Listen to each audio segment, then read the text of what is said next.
In a peaceful green village surrounded by tall trees and singing birds, lived a mosquito named Momo. He was smaller than most of the other mosquitoes, but what he lacked in size, he made up for in appetite. While other mosquitoes were content with a small bite, Momo always wanted more. He was never satisfied. His friends would tease him and say, "Momo, your stomach is as big as the moon." But Momo didn't mind. He believed that if he found the right person, he could feast all night long. One evening, as the golden sun dipped below the horizon and the sky turned orange, Momo sharpened his tiny little needle-like nose and took off in search of dinner. He flew through the village, past flickering lanterns and cooking fires, looking for someone asleep and unaware. "Tonight," he whispered to himself, "I will have the best meal of my life." He hovered near a small house, but the windows were shut tight. Inside, a child was sleeping under a net. "Too protected," Momo muttered and flew away. He buzzed over a garden and saw a dog asleep in the grass. But Momo wrinkled his little mosquito nose. "Ugh, dog blood? No thank you." Then, as he reached the edge of the village, he saw a farmer dozing off under a tree after a long day of work in the fields. The man was strong, his arms were thick, and he wasn't covered by a sheet or net. Momo's tiny eyes sparkled. "A perfect meal," he whispered excitedly. He landed softly on the farmer's arm and took a small bite. "Delicious," he said, flying up and doing a little spin in the air. "But I want more."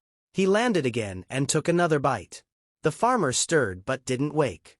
Momo giggled. "He's a heavy sleeper. I could bite him all night." So he bit him a third time. Still, the farmer didn't move. Greedy with excitement, Momo prepared for a fourth bite, ignoring the warning voice inside him that said, "Enough is enough." Just as he sank his tiny nose in for the fourth time. Smack!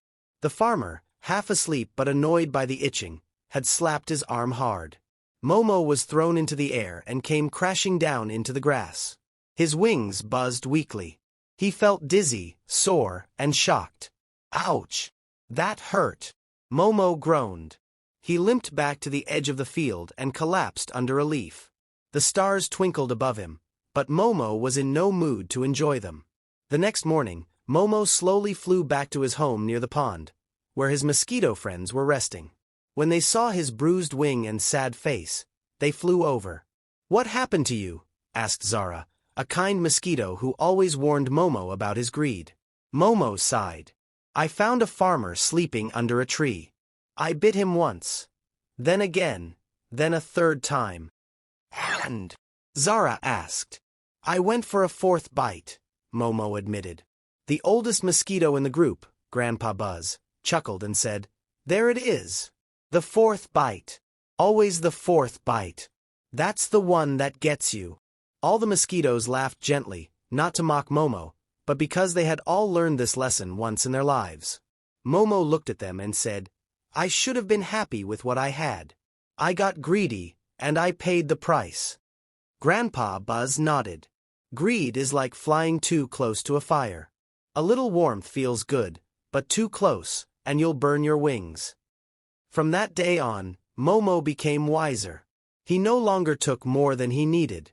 When he bit someone once, he flew away, satisfied.